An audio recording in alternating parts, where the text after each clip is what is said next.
Hello everybody, मैं doctor Taufiq Hussain, associate professor in higher education.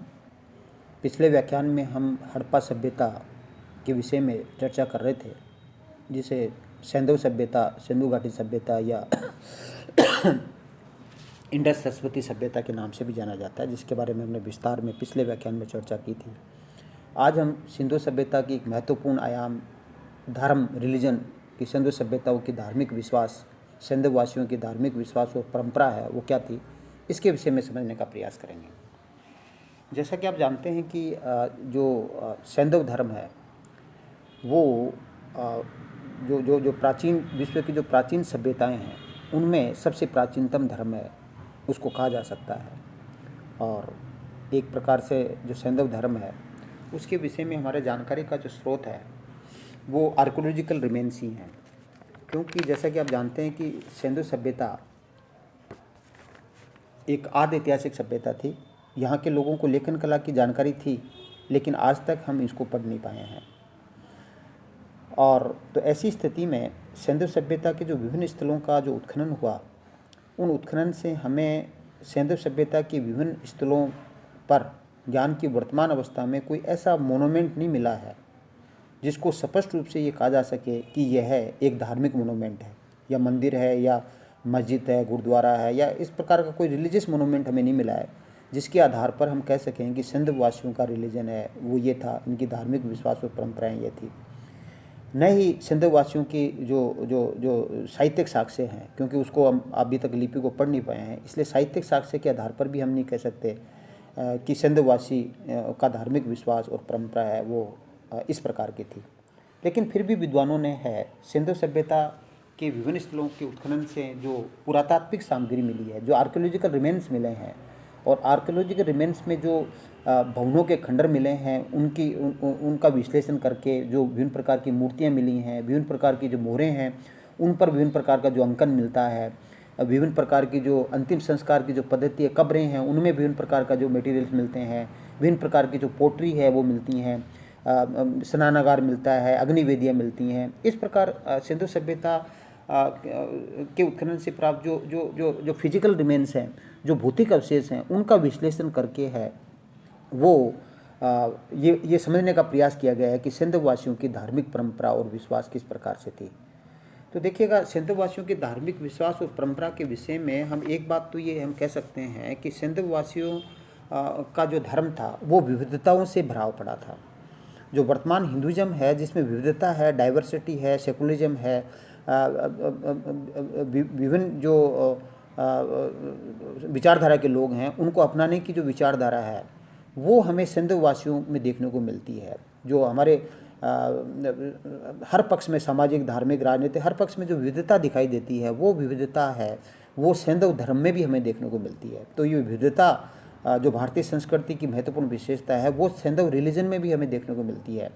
और हिंदू धर्म की जो उदारता है, हिंदू धर्म का जो ब्रॉड पर्सपेक्टिव है कि हर विचार को जो महत्व देना है, वो हमें एक प्रकार से सिंधु रिलीजन में दिखाई देता है। और हम कह सकते हैं कि हिंदू धर्म की जो प्रोग्रेसिवनेस है, जो प्रगतिशील सोच है, वो हमें सिंधु रिलीजन में दिखाई देती है। क्योंकि सिंधु वासियों की जो धर्म है और इसकी जो परंपरा है उसके बारे में हम स्पष्ट तो नहीं कह सकते, लेकिन हम वर्तमान जो धर्म के जो विभिन्न आयाम हैं उन आयामों को यदि उनके विभिन्न जो पक्ष हैं उनको सिंधु सभ्यता से प्राप्त जो पुरातात्विक सामग्री का विश्लेषण के आधार पर यदि हम समझने का प्रयास करें, उस परिप्रेक्ष्य में हम समझने का प्रयास करें, तो हमें ये नज़र आता है कि वर्तमान में जो हिंदू धर्म का जो प्रोग्रेसिव रूप है, जो सभी विचारधाराओं को महत्व देने की जो परंपरा है हिंदू धर्म की है, जो उदारता है, जो व्यापकता है, वो हमें सिंधु जो धर्म में हमें देखने को मिलती है। तो देखिएगा, जो सिंधु जो धर्म है उसमें उसकी जो धर्म था वो एक प्रकार से विविधता लिए हुए था। अर्थात यहाँ एक और है जो एक तरह से परम पुरुष जिसकी शिव की उपासना है, दूसरी ओर मातृ देवी की उपासना है, अग्नि पूजा है, जिसको प्रवृत्ति जो समकालीन सभ्यताओं में हमें दिखाई देती है, जल पूजा है, वृक्ष पूजा है, मूर्ति पूजा है, आदि धर्म के जो विभिन्न जो पक्ष हैं वो हमें देखने को सिंधु रिलीजन में हमें देखने को मिलते हैं। तो जहाँ तक हम सिंधु वासियों की जो धार्मिक परंपरा और धार्मिक विश्वास की हम बात करें, तो हम ये कह सकते हैं कि सिंधु वासियों का जो धर्म था वो प्रमुख रूप से है वो हम ये कह सकते हैं कि दिव्य देवता मूलक था। अर्थात हालांकि इसको बहुदेववादी भी कह सकते हैं, लेकिन इसको हम प्रमुख रूप से प्रोमिनेंट रूप में है वो दो जो देवता है उनकी उपासना है वो संदेववासी है वो करते थे। एक परम पुरुष या जिसको शिव की उपासना, जो वर्तमान जो शिव हिंदू धर्म के अंदर शिव की उपासना का प्रचलन है, उसका जो बीज रूप है वो हम सैंधववासियों में देखने को मिलता है, सैंधव काल के अंदर हमें देखने को मिलता है। और जो परम नारी की उपासना है, मातृशक्ति की उपासना जो प्रवृत्ति काल के अंदर है वो हमें देखने को मिलती है, वो हमें सैंधववासियों में देखने को मिलती है। तो प्रोमिनेंट रूप के अंदर है सैंधव काल का जो सैंधववासियों का जो धर्म था उसके विषय में हम कह सकते हैं कि दिव्य देवता मूलक था, अर्थात परम पुरुष की उपासना करते थे और परम नारी की उपासना, जिसको मातृशक्ति कह सकते हैं, की उपासना करते थे। परम पुरुष की उपासना जी है, जिसको प्रोटो शिव की उपासना को हम कह सकते हैं, उसके प्रमाण है वो सर जॉन मार्शल ने है वो मोहनजोदड़ो के अंदर एक योगी की मूर्ति मिलती है, एक मोहर पर योगी का अंकन मिलता है, जो पद्मासन की स्थिति में बैठा हुआ है, जो त्रिमुखधारी है, त्रिनेत्रधारी है, जिसके सर पर सहस्त्राण है और शीश पर जो त्रिशूल के समान कोई वस्तु है, और उसके चारों ओर 4 पशु, हाथी, भैंसा, गेंडा, व्याघ्र है, 4 पशुओं का अंकन है। और जो एक नीचे है वो जो हिरण है उसका चित्रांकन है, और उसके मस्तक पर है कुछ लिखा गया है जिस पर हम कुछ पढ़ नहीं पा रहे हैं। तो वर्तमान में जो शिव है उसको त्रिशूलधारी है, योगीश्वर है, त्रिनेत्रधारी है, त्रिमुखधारी है, पशुपति है, हम नामों से पुकारते हैं। तो उस आधार पर सर जॉन मार्शल ने इस मत का प्रतिपादन करने का प्रयास किया है कि सैंधव काल के अंदर है वो शिव पूजा है का प्रचलन था। अर्थात वर्तमान जो हिंदू धर्म के अंदर जो शिव की अवधारणा का जो प्रारंभिक बिंदु है वो सैंधववासियों में देखने को मिलता है कि सैंधववासियों नहीं है वो ब्राह्मणिज्म को या हिंदुइज्म को है वो शिव की उपासना है की परंपरा है वो दी। तो शिव की उपासना है वो या प्रोटो शिव है उसकी उपासना सैंधव काल के अंदर वो प्रचलित थी। इसी तरह से हम कहें कि खुदाई के अंदर है वो एक योगीसीन जो एक योगासीन जो व्यक्ति है वो बैठा है और उसके दोनों ओर एक एक नाग है और सामने 2 नाग, चबूतरे पर 2 नाग बैठे हुए हैं। तो शिव का संबंध नागों से भी है, और जो सर्प पूजा है या नाग पूजा है वो भी एक प्रकार से सृजनात्मक शक्ति के रूप में इसकी पूजा की जाती है। तो इसी प्रकार से एक जो मुद्रा पे इधर है एक धनुधारी आखेटक जो शिकारी का अंकन हमें मिलता है। तो इस प्रकार हम कह सकते हैं कि सिंधु सभ्यता की से प्राप्त अनेक जो मुद्राएं हैं उसमें जो हिस्टोरिकल जो शिव है उसकी काफ़ी विशेषताएं हैं। वो हमें जो इस मोहरों पर अंकित जो व्यक्ति है उसकी विशेषताएं हमें मिलती हैं। तो इस आधार पर हम कह सकते हैं कि वर्तमान हिंदू धर्म में जो शिव की उपासना का जो देन है वो सिंधुवासियों को है। तो एक तो सिंधुवासी है वो परम पुरुष है जिसको शिव कह सकते हैं या प्रोटो शिव कहते हैं, उसकी उपासना है वो सिंधुवासी करते थे। इसके अलावा सिंधुवासी है वो सिंधु सभ्यता के उत्खनन से हमें प्रभुत मात्रा में नारी की मोहरों पर नारी का अंकन मिलता है और विभिन्न प्रकार की नारी की मूर्तियां भी विभिन्न मुद्राओं में मिलती हैं। जैसे एक मोहर पर पीपल की वृक्ष की शाखाओं के बीच में एक नारी का अंकन किया गया है, और एक जो मोहर पर उसके उस पर स्त्री के गर्भ से निकलता हुआ एक वृक्ष दिखाया गया है, और किसी मोहर पर है वो जो शिशु को स्तनपान करते हुए दिखाया गया है। तो पर्याप्त मात्रा में जो नारी का है वो मोहरों पर विभिन्न प्रकार का जो अंकन है वो इस बात को सिद्ध करता है कि सिंधु काल के अंदर है वो एक तरह से जो फर्टिलिटी कल्ट है उसका प्रचलन था, क्योंकि जो एग्रीकल्चर सोसाइटी थी उसमें उत्पादन शक्ति के रूप के अंदर है वो नारी की पूजा की जाती थी। और बाद में हम आगे परवर्ती इतिहास में सातवां काल में भी हमें मातृसत्तात्मक जो समाज है ये नारी का महत्व हमें दिखाई देता है। तो हम ये कह सकते हैं कि सिंधु काल के अंदर है वो इन मोहरों पर अंकित जो विभिन्न मुद्राओं पर है नारी का अंकन है, तो इस बात का परिचायक है कि सिंधु काल के अंदर है वो मातृ देवी की उपासना की जाती थी। क्योंकि समकालीन सभ्यताएं मेसोपोटामिया जो सीरिया जो सुमेरिया वगैरह उनमें भी क्रीट वगैरह उनमें भी हमें मातृ देवी की उपासना है वो नज़र आती है। और हम जो प्राग हड़प्पा सभ्यता है उसके अंदर भी हम देखते हैं कि सृजनात्मक शक्ति के रूप में जितनी भी जो कृषि प्रधान जो कल्चर थी उनके अंदर हमें एक सृजनात्मक शक्ति के रूप के अंदर है, एक फर्टिलिटी कल्ट के रूप के अंदर नारी की उपासना का प्रचलन था। तो हम कह सकते हैं कि सिंधु काल के अंदर है वो मातृ देवी की उपासना की जा सकती है। इसी प्रकार से क्या है कि सिंधु काल के अंदर हमें प्रभुत मात्रा के अंदर है विभिन्न स्थानों के अंदर प्रस्तर लिंग मिलते हैं। तो उस आधार पर हम ये कह सकते हैं कि एक छल्ले की आकृति की जो चीज़ें मिलती हैं, तो एक जो मेल और फीमेल जो सेक्सुअल ऑर्गन्स है उनकी पूजा का प्रचलन है वो सैंधव काल के अंदर है, वो हमें दिखाई देता है। तो इस वर्तमान के अंदर भी है वो सैंधव काल के अंदर, इस वर्तमान हिंदू धर्म के अंदर है वो शिव जो लिंग पूजा और योनि पूजा का प्रचलन है सृजनात्मक शक्ति के रूप में। तो इस प्रकार हम कह सकते हैं कि सैंधव काल जो वर्तमान में हिंदू धर्म के अंदर जो शिव जो लिंग पूजा और योनि पूजा का जो प्रचलन है का जो श्रेय वो सिंधु वासियों को है, क्योंकि वहाँ सृजनात्मक शक्ति के रूप के अंदर है। सैंधव काल के अंदर जो विभिन्न प्रकार के जो लिंग्स मिलते हैं, विभिन्न प्रकार की जो छल्ले की आकृति की जो योनियाँ मिलती हैं, उसके आधार पर हम कह सकते हैं कि सैंधव काल के अंदर सृजनात्मक शक्ति के रूप में लिंग पूजा और योनि पूजा का प्रचलन था। सैंधव काल के अंदर क्या है कि विभिन्न प्रकार के जो वृक्ष का प्रचलन भी, वृक्ष पूजा का प्रचलन था, नेचर वर्शिप का प्रचलन था, क्योंकि सैंधव सभ्यता के विभिन्न जो बर्तन हैं, विभिन्न प्रकार के जो मिट्टी के बर्तन, पोट्रीज वगैरह हैं, विभिन्न प्रकार की जो मोहरें हैं, उन पर पीपल है, बबूल है, तुलसी है, नीम है, खजूर है आदि विभिन्न आकृतियाँ हमें मिलती हैं। तो इसके आधार पर हम कह सकते हैं कि सैंधव काल के अंदर है वो वृक्ष पूजा का प्रचलन था, नेचर वर्शिप वहाँ प्रचलित थी। क्योंकि वर्तमान के अंदर भी क्या है कि हिंदू धर्म के अंदर है वो ब्राह्मणिज्म या हिंदू धर्म हम कहेंगे वो पीपल पूजा है, तुलसी पूजा है, नीम पूजा, उसका प्रचलन है। तो ये जो दीर्घकालीन जो परंपरा है, हालांकि ये जो प्रकृति पूजा है वो हमें वैदिक काल में भी दिखाई देती है, लेकिन इसका रूप हमें सैंधव काल के अंदर भी दिखाई देता है। तो हम कह सकते हैं कि आज हिंदू धर्म के अंदर जो नेचर वर्शिप का प्रचलन है वो सैंधव वासियों की जो देन है वो हम कह सकते हैं। तो इसी प्रकार से विभिन्न सैंधव काल के अंदर हमें विभिन्न प्रकार की जो मोहरें हैं उसमें हाथी है, बाघ है, भेड़ है, बकरी है, गेंडा है, हिरण है, घड़ियाल है, गिलेरी है, तोता, मुर्गा, मोर आदि विभिन्न पशुओं का अंकन भी मिलता है मोहरों पर। तो उन मोहरों पर जो अंकन है जिसमें सबसे ज़्यादा जो अंकन है वो कुबड़ वाले बैल का अंकन मिलता है, जिसको शक्ति का प्रतीक है वो माना जाता है। तो विभिन्न प्रकार जो मोहरों पर है वो नाग का अंकन भी मिलता है। तो इस आधार पर हम कह सकते हैं कि वर्तमान हिंदू धर्म के अंदर जो विभिन्न देवताओं के जो वाहन है वो पशु रहे थे, जैसे इंद्र का वाहन हाथी है, या दुर्गा का वाहन बाघ है, या यम का वाहन भैंसा है, या शंकर का वाहन बैल है। तो इस प्रकार विभिन्न देवताओं के वाहन पशुओं के रूप के अंदर है। देवताओं के साथ इन पशुओं की पूजा का प्रचलन हिंदू धर्म में है। तो हम कह सकते हैं कि सैंधव काल के अंदर भी क्या है कि ये जो मोहरों पर विभिन्न प्रकार के जो पशुओं का अंकन है वो उसकी धार्मिक मान्यता है, हम कह सकते हैं। इसी प्रकार से वर्तमान में हिंदू धर्म के अंदर है वो जल पूजा का प्रचलन है। तो सैंधव काल के अंदर मोहनजोदड़ो है, उसके अंदर जो स्नानागार मिलता है, उसकी जो आकृति है, उसकी जो बनावट है, उसके आधार पर हम कह सकते हैं कि सैंधव काल के अंदर भी है वो जल पूजा का वो प्रचलन था। और सैंधव काल के अंदर वर्तमान हिंदू धर्म के अंदर विभिन्न प्रकार के जो प्रतीक पूजा का प्रचलन है, सींग है, स्तंभ है, स्वास्तिक है, सैंधव काल के अंदर भी हमें ये विभिन्न प्रकार के जो प्रतीक मिलते हैं, जिसके आधार पर हम कह सकते हैं कि विभिन्न देव देवताओं के प्रतीक के रूप में प्रतीक सिंबल वर्शिप है सैंधव काल में प्रचलित थी। सैंधव काल के अंदर है वो विभिन्न प्रकार की देव देवताओं की मूर्तियाँ मिलती है, अर्थात मूर्तियाँ कहाँ स्थापित होती है इसका पता नहीं है, लेकिन मूर्तियों का जो अग्रभाग है वो हमें चिकना नज़र आता है, और जो पीछे का भाग है वो खुरदरा नज़र आता है, जिसके आधार पर हम कह सकते हैं कि ये मूर्तियाँ कहीं स्थापित की जाती होंगी। और इन जो मूर्तियाँ हैं उसके आधार पर हम कह सकते हैं कि सैंधव काल के अंदर एक तरह से जो मूर्ति पूजा का प्रचलन था, बाद में जो मूर्ति पूजा एक तरह से भक्ति परंपरा, परवर्ती काल में जो भक्ति परंपरा की ओर संकेत करती है। सिंधु काल के अंदर क्या है कि एक तरह से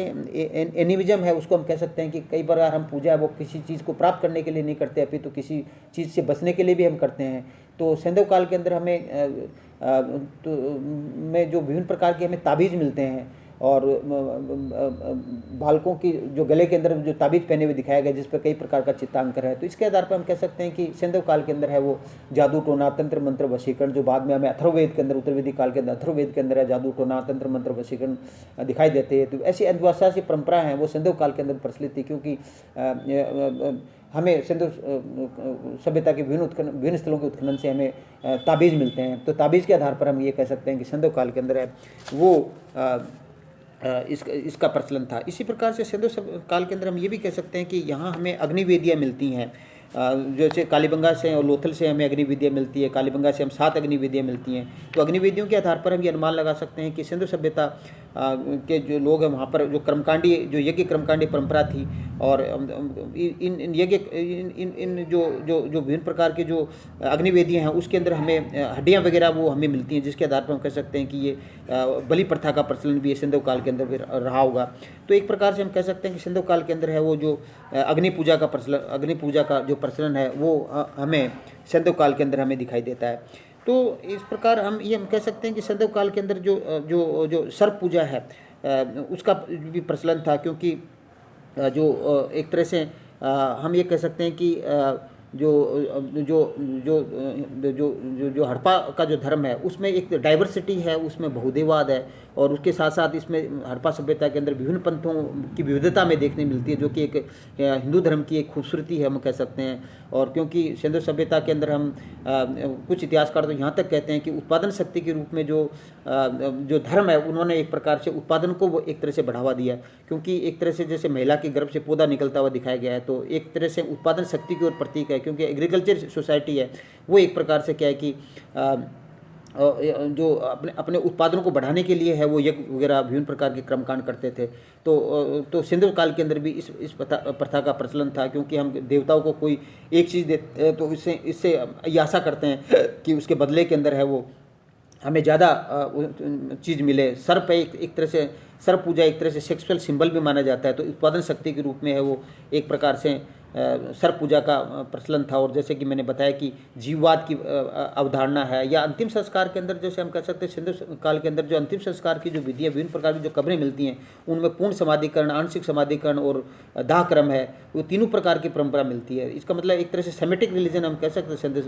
काल को, क्योंकि इसमें विभिन्न परंपराएं हमें देखने को मिलती हैं, अलग अलग है, सभी को आत्मसात एक प्रकार से सिंधु वासियों ने किया। तो इसमें जो पूर्ण समाधिकरण है जिसके अंदर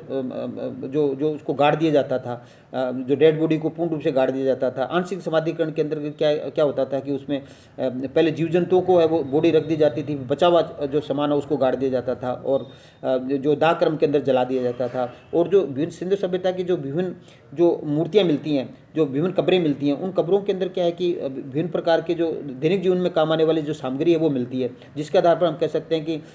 मृत्यु के पश्चात का जो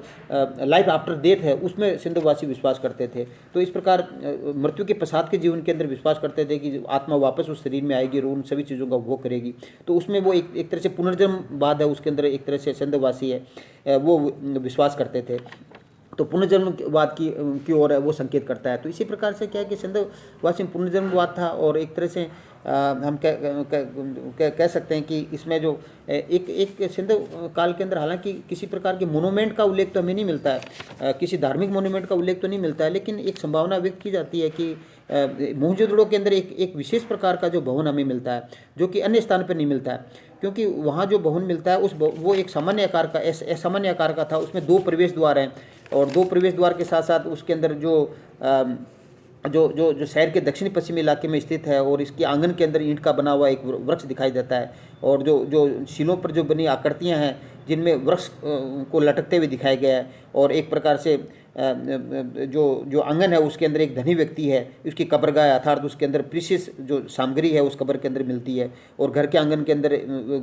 घर के जो बगल के अंदर है वो गलियां मिलती हैं। तो इस प्रकार का जो मोहनजोदड़ो के अंदर ये विशेष प्रकार का जो एक अजीबोगरीब है वो जो भवन मिलता है, तो उसके आधार पर हम ये कह सकते हैं कि ये एक धार्मिक मोनूमेंट रहा होगा। हालांकि धार्मिक मोनूमेंट का उल्लेख नहीं मिलता है यहाँ पर। कुषाण काल के अंदर मोहनजोदड़ो के अंदर एक बौद्ध स्तूप मिलता है, कुषाणकालीन मिलता है, उसके नीचे कोई धार्मिक मोनूमेंट रहा होगा ऐसा अनुमान लगाया जा सकता है, लेकिन अभी तक नहीं कहा जा सकता। लेकिन हम ये कह सकते हैं कि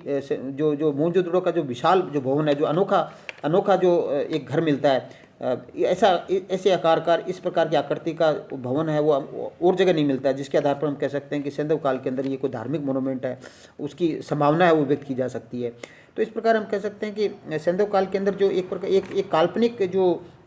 जो देवता उसकी पूजा भी की जाती थी, क्योंकि सिंधु काल के अंदर एक यूनिकॉर्न है, उसका चित्रांकन है वो हमें मोहरों पर मिलता है, हालांकि उसकी कोई मोहर नहीं मिलती है। तो ये जो काल्पनिक जो पशु है जो काल्पनिक जो देवता है उसकी जो पूजा है वो सिंधु काल में प्रचलित थी, और ऐसा माना जाता है कि ये कोई एक तरह से राजकीय सिंबल रहा होगा, राजकीय चिन्ह रहा होगा ये काल्पनिक पशु, क्योंकि समकालीन सभ्यताओं में भी इस तरह से देखने मिलता है। मोरों पर गेंडा, घड़ियाल, हिरण आदि का जो अंकन मिलता है। तो अब ये इसकी पूजा इसका धार्मिक संदर्भ लिया जाए या नहीं जाए, ये एक तरह से एक शोध का विषय है। तो हम कह सकते हैं कि एक यूनिकॉर्न के रूप के अंदर है वो सिंधु काल के अंदर है वो हमें यूनिकॉर्न की एक काल्पनिक देवता की जो पूजा है उसके संकेत भी हमें मिलते हैं। कालीबंगा से हवन कुंड की हमने बात की, तो हवन कुंड या जिसमें हवन कुंड के आधार पर याज्ञ परंपराओं का हमें संकेत मिलता है। तो इस प्रकार हम कह सकते हैं कि सिंधु काल के अंदर जो धार्मिक जो जीवन है उसके जो विभिन्न पक्ष हैं उसकी जानकारी है वो हमें मिलती है। विविधता लिए हुए धर्म है, और इस धर्म की जो सैंधव काल की जो धार्मिक परंपरा, जो विश्वास है, उसमें जो प्रवृत्ति जो वर्तमान हिंदू धर्म है उसमें काफ़ी साम्यता रखती है। और हम ये कह सकते हैं कि हिंदू धर्म के अंदर बहुत सी जो बातें हैं जो वैदिक धर्म के अंदर नहीं मिलती है, वो बातें हैं, वो चीज़ें हैं, वो हिंदू धर्म ने है, वो सैंधव वासियों से हैं वो ग्रहण की। तो हम ये कह सकते हैं कि एक हिंदू धर्म का जो प्रोग्रेसिव रूप है, एक प्रगतिशील रूप है, वो हमें सैंधव काल के अंदर देखने को मिलती है, उसमें विविधता हमें दिखाई देती है। तो इस प्रकार हम कह सकते हैं कि सैंधव वासियों की धार्मिक विश्वास और जो परंपराएं हैं वो वर्तमान हिंदू धर्म से हैं, वो काफ़ी साम्यता है, वो रखती है। और हिंदू धर्म की बहुत सी जो परंपराएं हैं, बहुत से विश्वास हैं, उसके विषय में हम कह सकते हैं। जहाँ तक हमें इसके सिंधु सभ्यता के जो दार्शनिक पक्ष है, उसके विषय में हम यही कह सकते हैं कि सिंधु सभ्यता में जो योगी की जो मूर्ति है, वो योग एक प्रकार से संन्यास का प्रतीक है। तो योगीश्वर की मूर्ति है, वो हम कह सकते हैं कि सिंधु वासी है, वो निवृत्ति परंपरा थी, क्योंकि बाद के जो इतिहास के अंदर जो जैनिज्म, बुद्धिज्म की जो श्रवण परंपरा है, जिसमें त्याग का आदर्श दिखाई देता है, तो उसके जो संकेत है वो सिंधु वासियों में दिखाई देती है। तो जो जैनिज्म, बुद्धिज्म ने जो एक प्रकार से जो निवृत्ति परंपरा को जो अपनाया, उसके जो प्रारंभिक संकेत है हम सिंधु वासियों से हम मिल सकते हैं। तो हम ये कह सकते हैं कि हिंदू धर्म या जैनिज्म, बुद्धिज्म या निवृत्ति परंपरा के जो धर्म बाद के काल के अंदर विकसित हुए, या जो शाक्त धर्म विकसित हुआ शक्ति पूजा के रूप के अंदर, जिसकी हम बात करते हैं, यहाँ तक कि हड़प्पा काल के अंदर हाथी की मूर्ति मिलती है, जिसमें वर्तमान गणेश को जोड़ने का वो प्रयास किया जाता है। और जो मोहनजोदड़ो के अंदर जो विभिन्न प्रकार के पृथक जो आवास मिले, उसमें जातीय पृथकता का संकेत भी हमें मिलता है। तो इस प्रकार हम कह सकते हैं कि सिंधु वासियों का जो धर्म था वो विविधता लिए हुए था, और वर्तमान हिंदू धर्म की जो विविधता है और उसकी बहुत सी जो धार्मिक परंपराएं, धार्मिक विश्वास है, उसकी जो जड़ है, उसका जो उद्भव है, वो हम सिंधु वासियों के धर्म से हैं वो कर सकते हैं। तो हम ये कह सकते हैं कि हिंदू धर्म है वो वास्तव में है वो जब सभ्यताओं का विकास हुआ तब से ही हिंदू धर्म की जो विभिन्न जो व्यापकता लिए हुए है वो धर्म है, वो हमें दिखाई देता है। Thank you. जय हिंद, जय भारत।